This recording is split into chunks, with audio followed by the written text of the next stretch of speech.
Hello everyone from Math 2000, Linear Algebra. It's Professor Wenson here again with another video on your ZyBooks Section 1.7 titled Gauss-Jordan Elimination. So this in this section here, remember how Section 1.6 was on Gaussian elimination, where you took a matrix and then performed row operations to get that matrix into echelon form or row echelon form.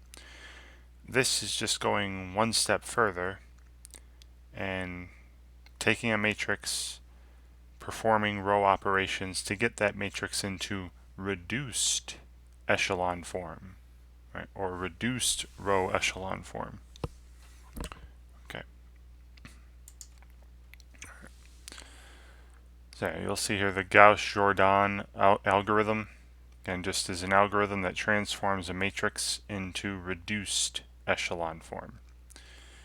All right. So you got this new term here, pivot scaling. Is just the process of transforming each pivot into the number 1. Right? Remember in Gaussian elimination, the section 1.6, we put our matrices into just echelon form, and the pivots, right, those leading non-zero entries with zeros below them, the pivots could have been any number. But here we're going to transform them into 1. And it's very easy to do that. You're just going to multiply the rows by some numbers so that the leading entries are the number 1.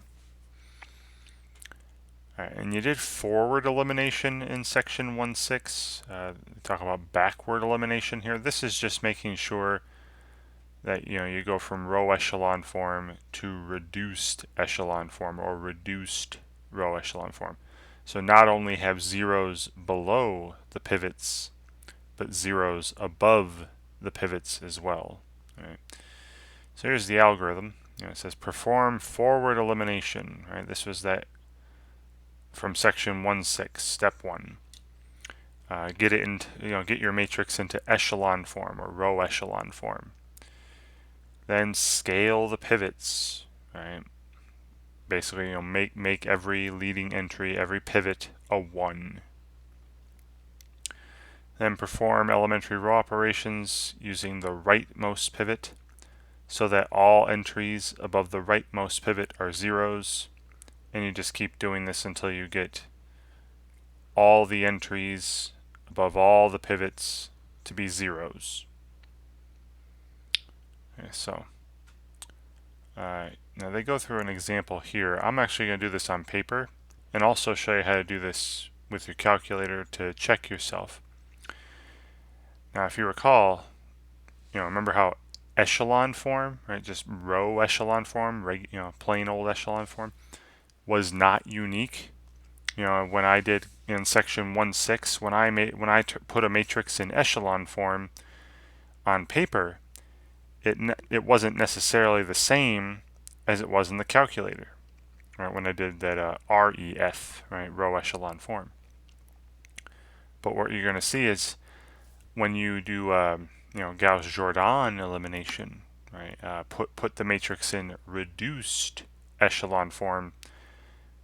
What you do on paper, what you get on paper for reduced echelon form will be exactly the same as what you get in the calculator for reduced row echelon form RREF. Because reduced echelon form is unique. Right? There's only one version of reduced echelon form for any given matrix. Okay. Alright, so I'm going to go to a piece of paper here with this particular matrix in the participation activity. Again, you can watch the animation yourself. I'm not going to play it. And go through the steps to put this matrix into reduced row echelon form. Okay, so here I am with that same matrix. Now this matrix, the title of this activity, this participation activity, was performing backward elimination, right? That's where you take a matrix that's already in echelon form, right? This matrix is in row echelon form.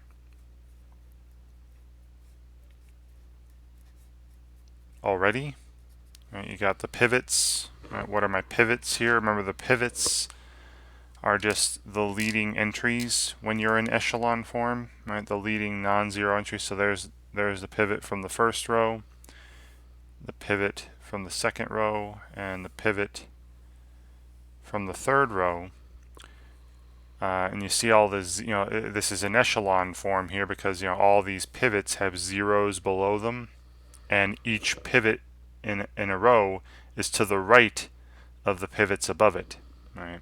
So it's in that, step form, echelon form.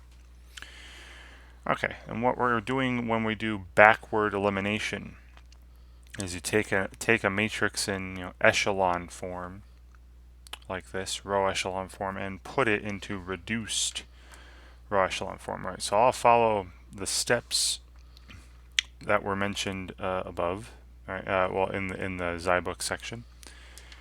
First, I want to, scale the pivots.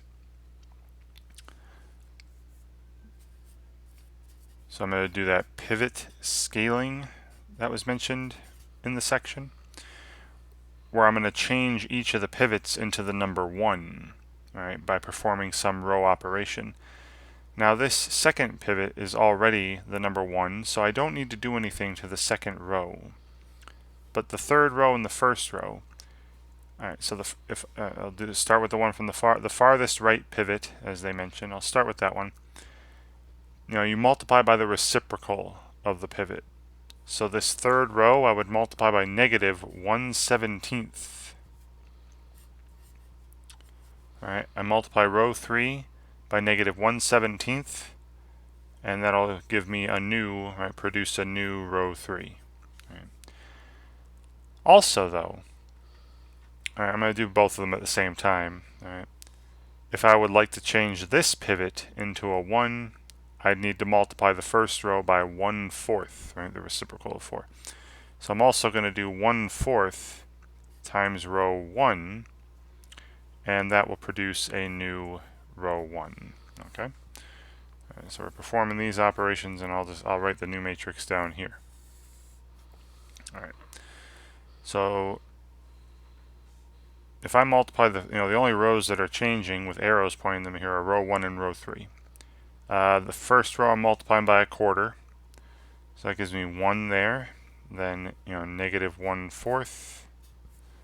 Then 6/4, which reduces to 3/2. Then 9/4. Okay, so the first row is now this, and you see now the pivot, that leading entry, is a 1. Second row I didn't do anything to, and its leading non-zero entry is also a 1 already. So I'm going to just rewrite that second row. And then the third row I'm multiplying by negative 1/17, or dividing by negative 17 if you want to think of it that way. So 0, 0, and then again this becomes a 1. I want all the pivots, all these leading entries, to be a 1. And then 17 goes into 51 3 times. So this is negative times negative, so positive 3. Right. Great. All right, so again, I'll circle these. We changed all the pivots to the number 1. All right. And then again, going with the steps that were mentioned in the textbook, I'm going to start with the furthest right pivot. Right. So this one right here in the third row, in the third column, and I'm going to go and zero out. I'm going to get zeros above every pivot now. Right. You have zeros below them because it's an echelon form, row echelon form. Now I would like to make zeros above to get it in reduced echelon form. Alright, so let's see, what would I do to make the first row a 0? Now this will require the row operation of adding a multiple of one row to another row, and then replacing that second row. So if I want to zero out the 3/2, I need to multiply this by negative 3/2, and then add it to it. Right, negative 3/2 times 1 plus 3 halves would be 0. So I'm going to multiply the third row by negative 3 halves. So negative 3 halves times row 3.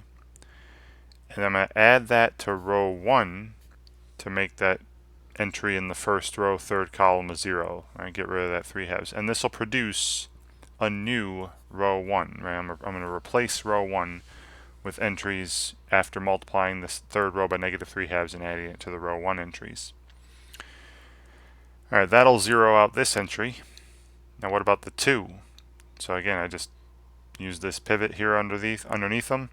I'd have to multiply this by negative 2 and then add it to this to make that 0. So I'm going to do negative 2 times row 3 and add it to row 2, and this will produce a new row 2. Alright, so let's perform these operations, and I'll write the new matrix underneath it.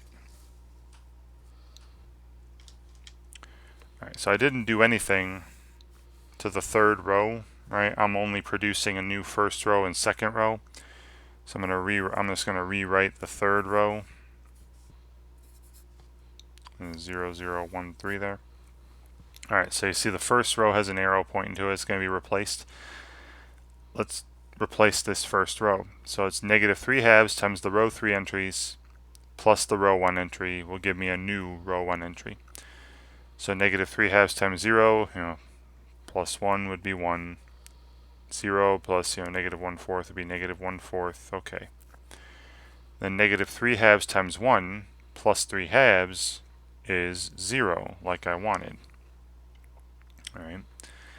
And then negative 3 halves times 3 would be negative 9 halves plus 9/4, but you can't add negative 9 halves and 9/4, you need a common denominator.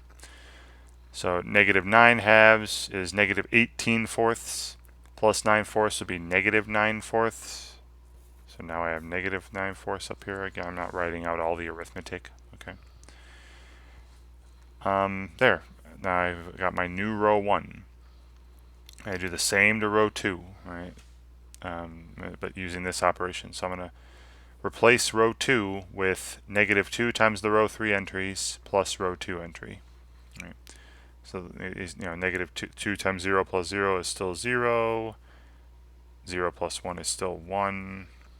And then negative 2 plus 2 is the 0 that I wanted, right? See, now I have all zeros above this 1, this pivot. And then negative 6, right? Negative 2 times 3, negative 6 plus 7 is 1. Right? Great. So now I'm done with that pivot. Right? Again, I'll circle these 1s again, right? The pivots. And you see, now I'm done with this pivot. This pivot of 1 has zeros above it as well. It has zeros above it now. Alright, so now I'm going to move on to the next pivot. And the one next to the left of it. And get zeros above this. Right now it's negative 1/4. So in order to make that into a 0, I would have to multiply this by positive 1/4, right? 1/4 plus negative 1/4 would be 0. So I'm going to multiply the second row, 1/4 times the second row, and add it to the first row to create a new first row. And that would be it, because there's a 0 below. I just need to get that 1 0 above this pivot. Alright, and let's see what we get here. So again, the only row I am changing, the only row with an arrow pointing to it is row 1. So row 2 and 3 are the same. I'm just going to rewrite them. So 0, 1, 0, 1 for row 2. And 0, 0, 1, 3 for row 3. And then a new row 1. Take a quarter of the row 2 entries, add them to the row 1 entries. So a quarter of 0 plus 1 is just 1. This is a quarter plus negative 1/4. That's 0. 0 plus 0, 0. And then, a quarter, 1/4 times 1, 1/4 plus negative 9/4 would be negative 8/4, which reduces to negative 2. And here you go. Look at all these leading ones again. Right? Look at all the leading ones. See, now they have zeros below and above. Okay. So now we have our matrix in reduced row echelon form, or just reduced echelon form, but I'll say, I'll write reduced row echelon form.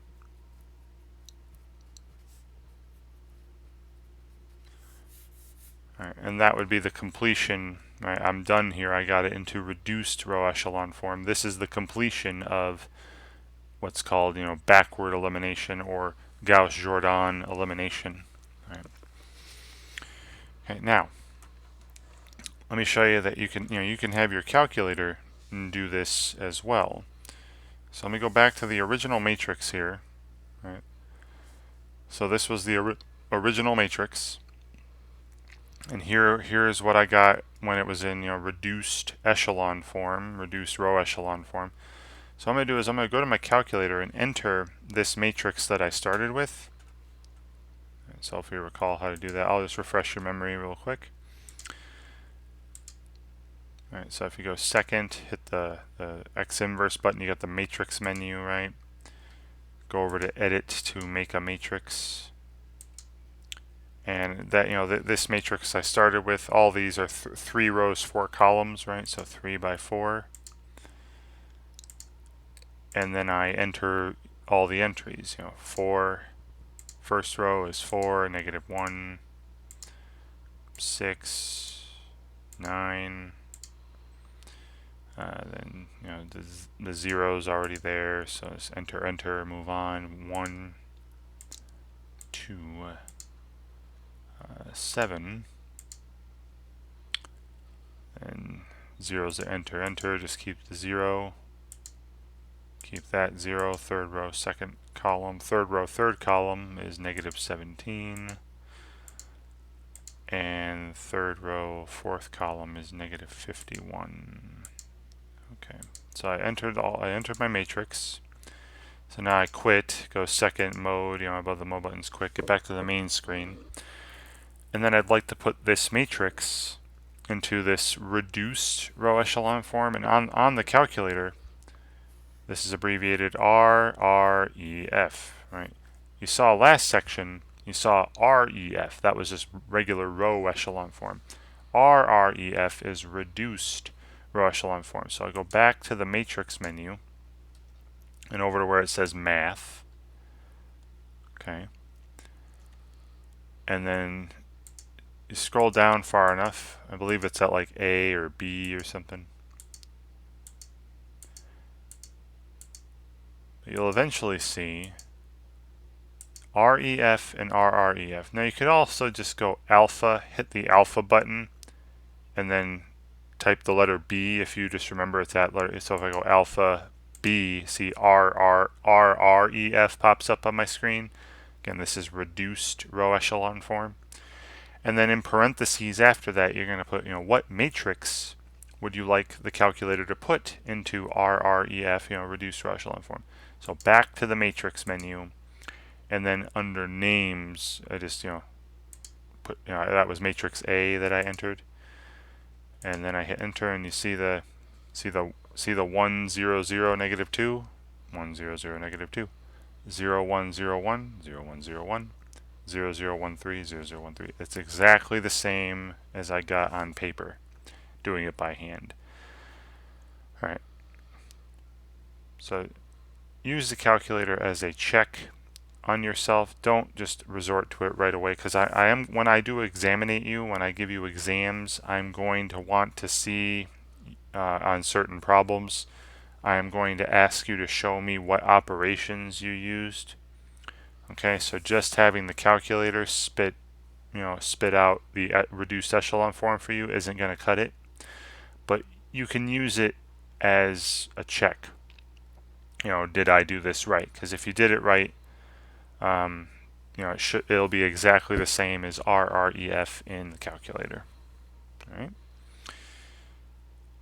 Okay, so back to the page.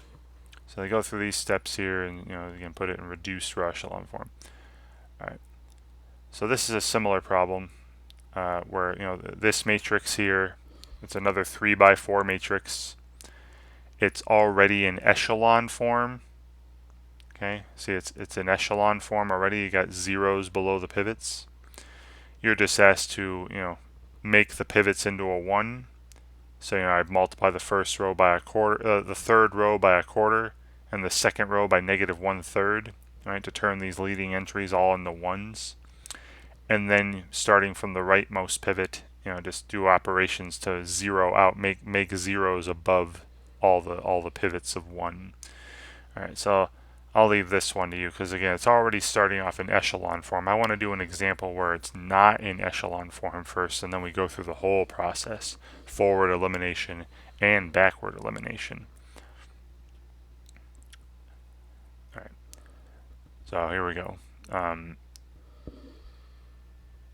This, how last section, right, section 1.6, there was Gaussian elimination, where you just took a system of equations, wrote its augmented matrix, and then put that matrix into echelon form, row echelon form, and then did back substitution. Again, this section just takes that one step further. The Gauss-Jordan elimination to solve a system.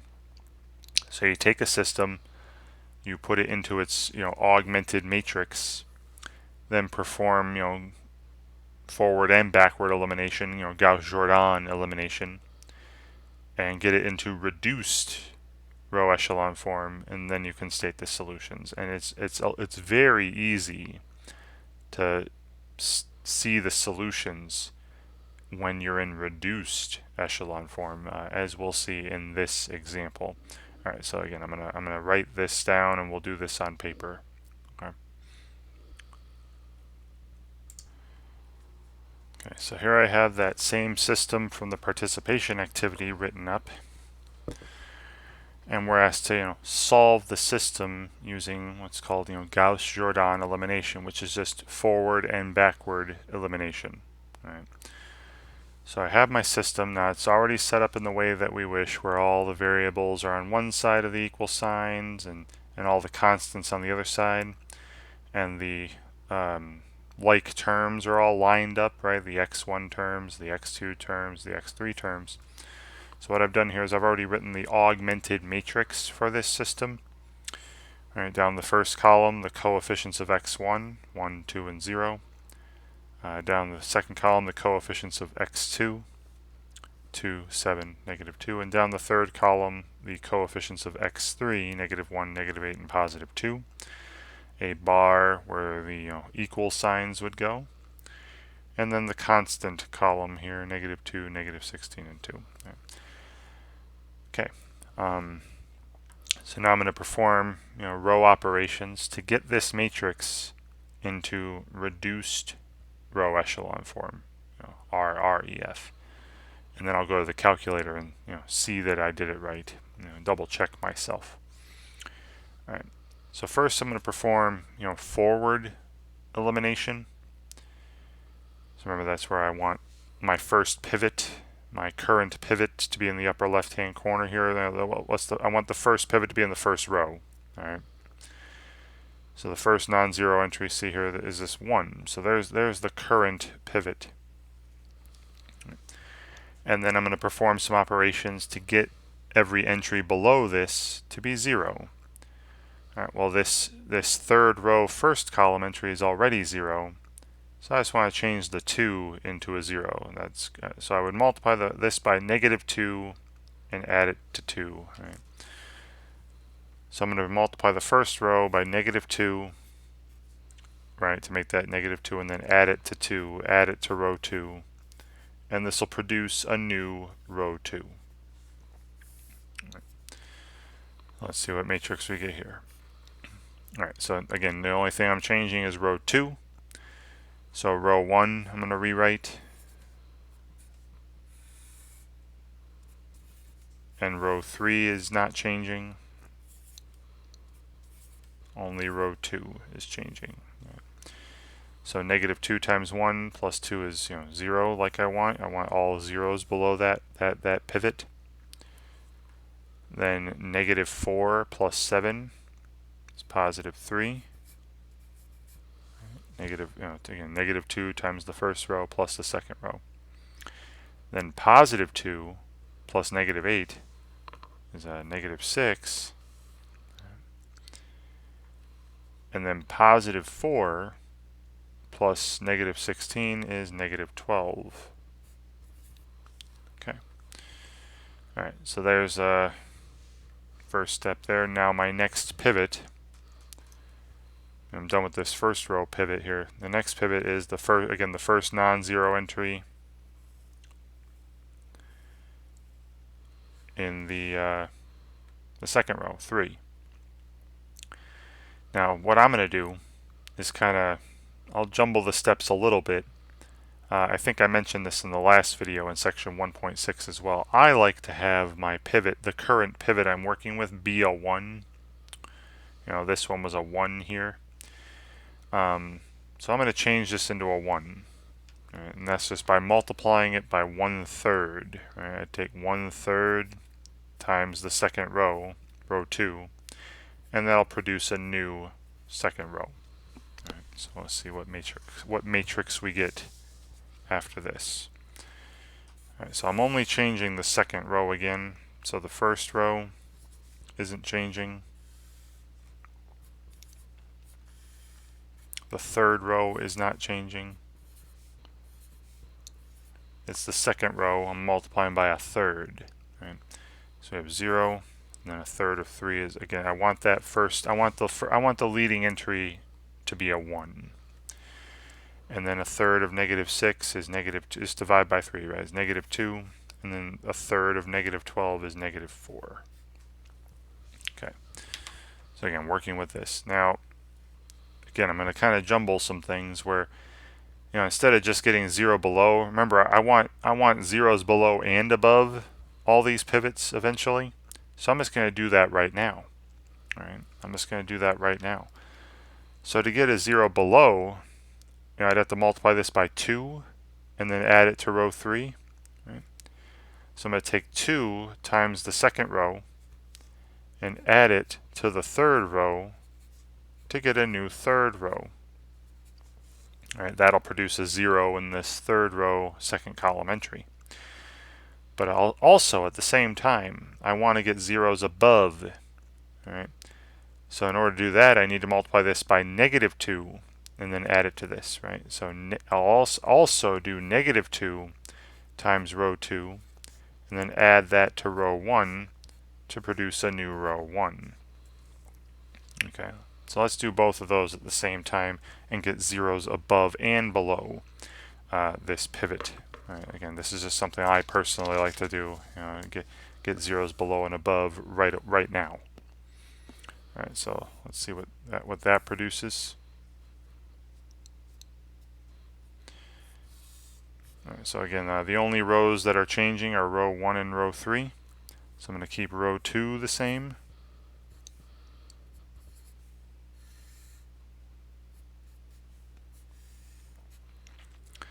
Let's change row 1 first. All right, why not?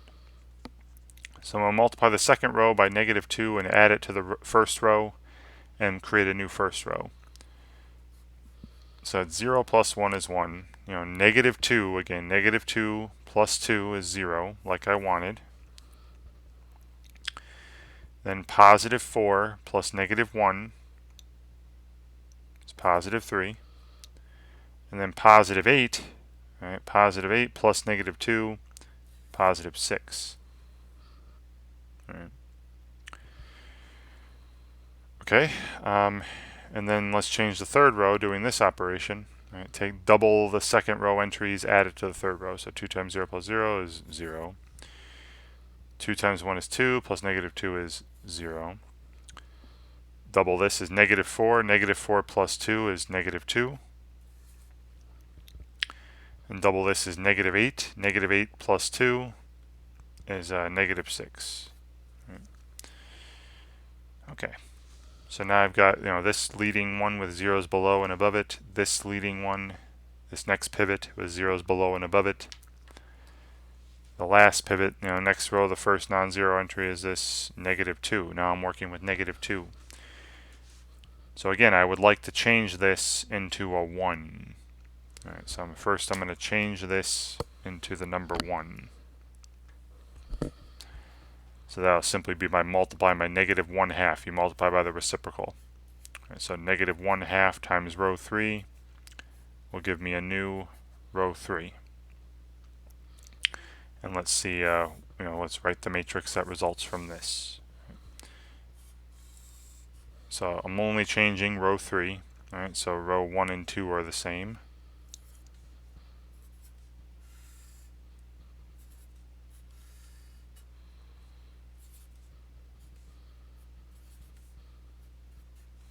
And then 0, 0, and then this becomes, times -1/2 is 1, like I want, right? I want these leading non-zero entries to be a 1, these pivots to be a 1, and then +3. Right? Okay, so again, now I'm working with this pivot, and I would like to get zeros above it. All right, there's nothing below it, so just zeros above it. All right, so I'm going to multiply it by, to get row 1 to be a 0 here. I multiply by -3, so -3 times the row 3 entries plus the row 1 entries will give me a new row 1. And then to get this entry here to be a 0, I'd multiply this by +2. All right, so +2 times the row 3 entries plus the row 2 entries will give me a new row 2. All right, and let's see what matrix is produced from this. And this should be it, right? This will be it. And here we go. Now I'm changing, row 1 and row 2 are changing. Row 3 is not. Right, so I'm just going to write row 3 in here. All right. So to change this row 1 changing operation, again, the stuff above zeros stay the same. So 1, 0. And then -3 times 1 plus 3 is 0. -3 times 3 is -9. Plus 6 is -3. Okay, there's the row 1 change. And then changing the row 2 entries, again, just above the zeros stays the same, 0, 1. And then 2 times this is 2, plus -2 is 0. And then 2 times this is 6, plus -4 is 2.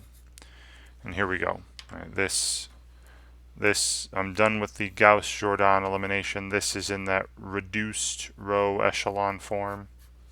All right, RREF for short. Now let's go back and see what this says about the system. Translate this back. Remember, each column represented coefficients. Each column to the left of the bar represented coefficients of the variables. Let's see what each of these rows means. Let's see. The first row means x1 plus no x2 plus no x3 equals -3. So x1 equals -3. That's the first row. What does the second row represent? No x1 plus 1x2 plus 0x3 equals 2. So just x2 equals 2. And what does the third row represent? No x1 plus 0x2 plus 1x3 equals 3. So that's just x3 equals 3. And there's your solution to the system. All right, and notice I didn't have to do any back substitution like in section 1.6 with just Gaussian elimination. Right? So, or you could put it as an ordered pair, right? -3, 2, 3, right? Whatever. Now let's test this, right? Let's double check it. Let's go back. Here was the system, right? This was the original system. Let's make certain that this is indeed the solution to this system, and it looks like it only has one, right? Because remember, every column in the coefficient matrix is a pivot column, So remember, if that's the case, then your system has exactly one solution. All right. If there are no free variables. X1, X2, and X3 are all basic variables, if you recall those from last section as well. All right, so let's see, -3 plus 4 is 1, minus 3 is -2, that's correct. -6 plus 14 would be 8, minus 24 would be -16, that's correct. And then -4 plus 6 is 2, that's correct. This is the solution of this system. All right. So that's one way to check yourself. Now let me just again put in. Now I'll come back here. I'm going to put in this matrix. Remember, I started with this matrix for the system, and I'll go to the calculator again, and we'll see it put into RREF. All right, so I'm going to pause it. Okay, so I'm back here. I've entered this 3x4 matrix for this system. All right, get out of here. Now the last thing I entered was RREF, so I'm just going to hit second and then entry, and it'll pop up again. It just re-enters the last thing you entered, so I don't have to go looking for it again. And now you're seeing, right, see 1, 0, 1, 0, 0, -3, 0, 1, 0, 2, 0, 0, 1, 3. Just be careful with the calculator, right? The calculator doesn't have a bar for where the equal signs are. So you're going to have to like kind of put that in there yourself. You have to understand where the equal signs are and which columns actually represent coefficients of variables and which columns represent just constants. But it does put that matrix into reduced row echelon form for me, and I did it correctly. Right? And it should, reduced echelon form is unique. If you do it on paper and in your calculator, they should be exactly the same. Wonderful. So I found the solution to that system, right? -3 for x1, 2 for x2, 3 for x3. Right? Using, again, what's called Gauss-Jordan elimination, or forward and backward elimination. All right, so you can go through that there. I think I did most everything. Right. So, and then there's another example. All right. Now this one has infinitely many solutions. So I do want to actually just, I'll go through it. Right, but I'm not going to do all the steps this time. I'm going to leave that to you. I'll show you just what we're seeing at the end. Okay, so here's that system and the example from the reading.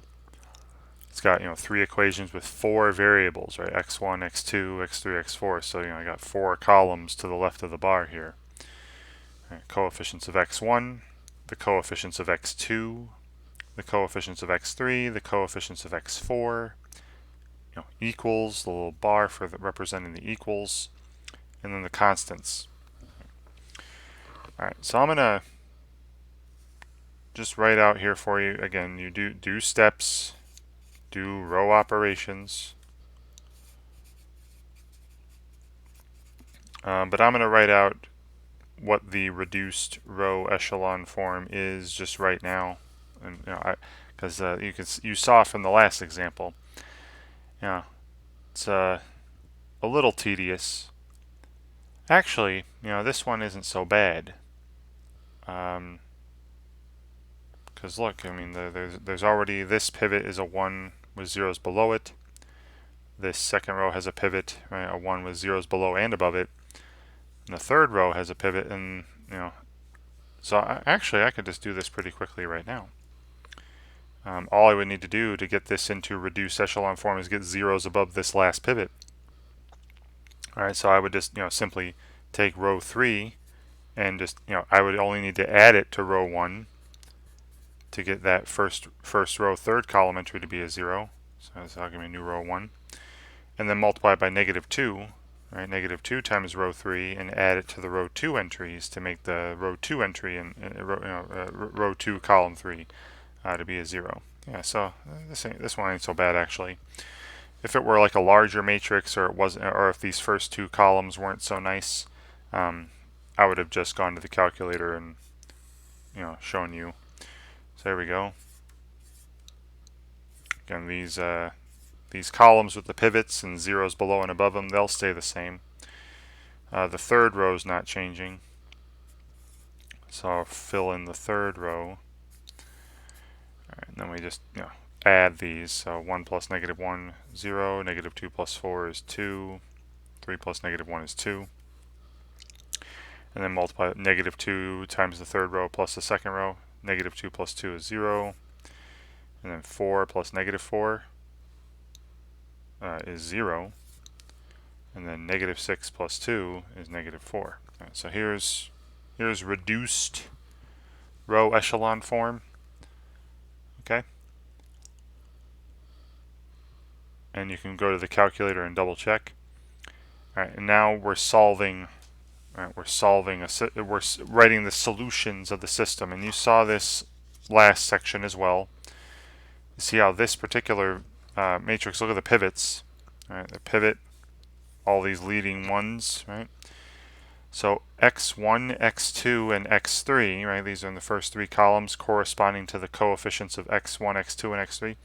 So x1, x2, and x3, these are all basic variables. All right, these are basic.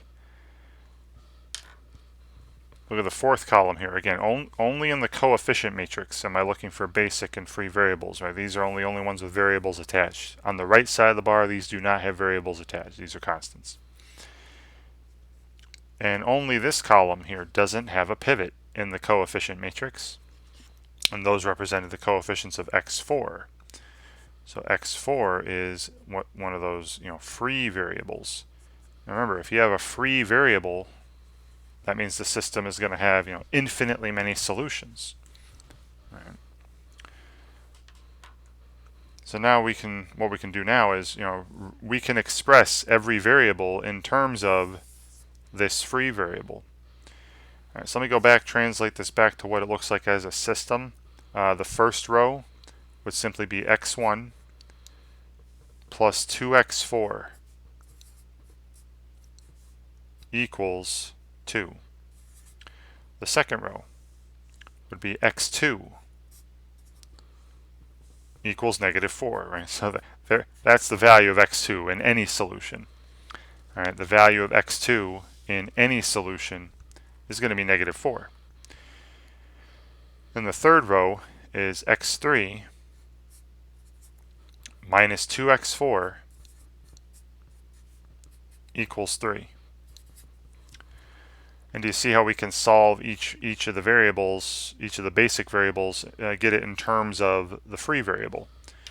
All right, this first equation here, we're seeing that x1 can be expressed as 2 minus 2x4. All right, just subtract 2x4. This equation here is just simply x2 equals -4. All right. I guess you could also write plus 0x4 if you wanted to get it in have the free variable in there, but this is fine. Then this third equation, I can solve for x3 again, solve for the basic variables. Solve for the basic variables. x3 would be 3 plus 2x4. So the general solution, right, the general solution to our system is the following. Remember, you could write it like a column matrix, a column vector. Oh, we don't see the word vector yet, but where the first component, x1 is 2 minus 2x4. The second, x2 is just -4. Third is 3 plus 2x4. And then remember, all the free variables are just equal to themselves, right? x4 is equal to x4. Right. So here, this describes, and you can, the free variables are free because you can replace them with any value you wish, right? You are free to choose. So yeah, and we can test this out. For example, what if So a solution to this system is well, how about if x4 were equal to 0, you've got 2 for the first value, 2 for x1, -4 for x2, 3 for x3, and 0 for x4. All right, another one. What if x4 were 1? Then you'd have 0 for x1, -4 always for x2, 5 for x3, and 1 for x4. And I could do that all day long. And you test these out if you wish. You can plug these values in for x1 through x4 back in the original system, and they should work. All right, they should work. But I could do this all day long. There are infinitely many solutions. Okay. Now don't forget, sometimes for the free variables, usually I like to do this. It doesn't do it too often in your text, your ZyBooks text, but very often free variables are replaced by other expressions, other letters, like say let x4 equal t, and then every single one of these solutions where t is some real number, right? T belongs to the real numbers, and then this would be 2 minus 2t, -4 for x2, and then 3 plus 2t, and then t. Right, and then just replace t with any value you wish to get solutions. Again, you saw me do that in the previous section's video, and I'll do this more in the future as well, where I'll replace free variables with some parameter, some other letter, or some other expression. Okay, but hopefully that made sense, and hopefully you see how when you have a matrix that's in reduced row echelon form, it makes solving for the basic variables very quick and easy. Solving for the basic variables in terms of those free variables, it makes it very, very simple, very quick when you're in reduced row echelon form. Okay, so that was their example. Now they got this other one here. Again, you just put the matrix into reduced echelon form, and they're having you do that, and then once it's in reduced echelon form, identify the basic variables, identify the free variables if there are any, and then if there are any free variables, solve it for every basic variable. So you get every basic variable in terms of the free variables, and then you can describe your general solution. Now sometimes a system might have no solution, right? If you end up writing a matrix like this, if I had a matrix like this, and you've seen this already, here's 1, 0, 3, say, and then 5, and then 0, 1, 2, and then 7, and then 0, 0, 0, 3. Remember, this is in, well, this technically isn't in reduced echelon form, but this is in echelon form. This is in REF here. Right, every pivot has zeros below it. Remember, this last row is 0 equals 3. So that means that this system has no solution. So remember, you saw this last section. If the column of constants, if the stuff after the bar, right, if the stuff to the right of the bar, if that column has the pivot, if that column's a pivot column, then the system has no solution. Right? System is inconsistent. So I know you've already seen this. I just wanted to remind you that can happen. Okay. All right.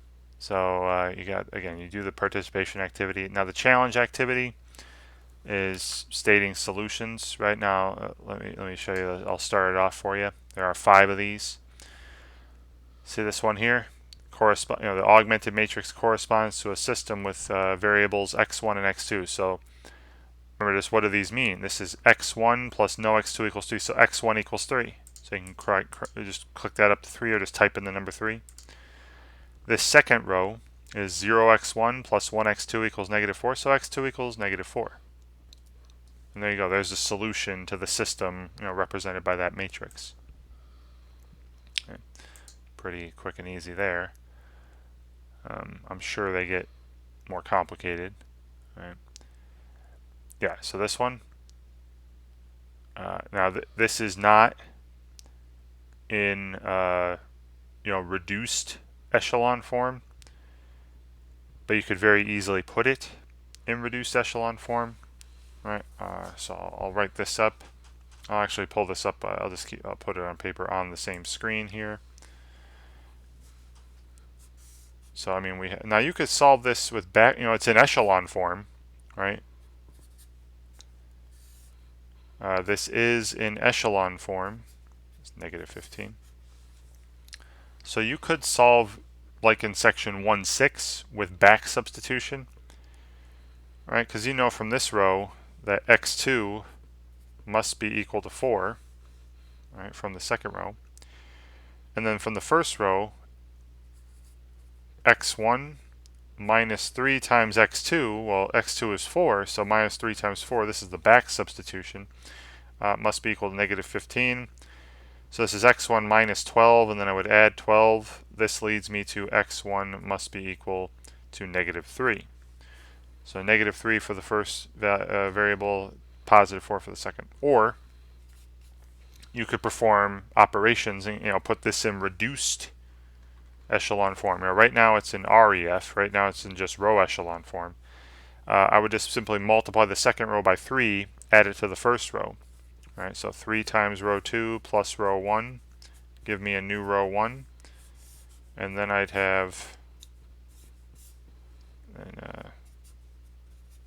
this here, and there's RREF, right, reduced row echelon form, and you can very clearly see that x1 is -3, x2 is +4 when you're looking at it that way. All right, so here x1 is -3. Type it in. X2 is +4. Wonderful. All right.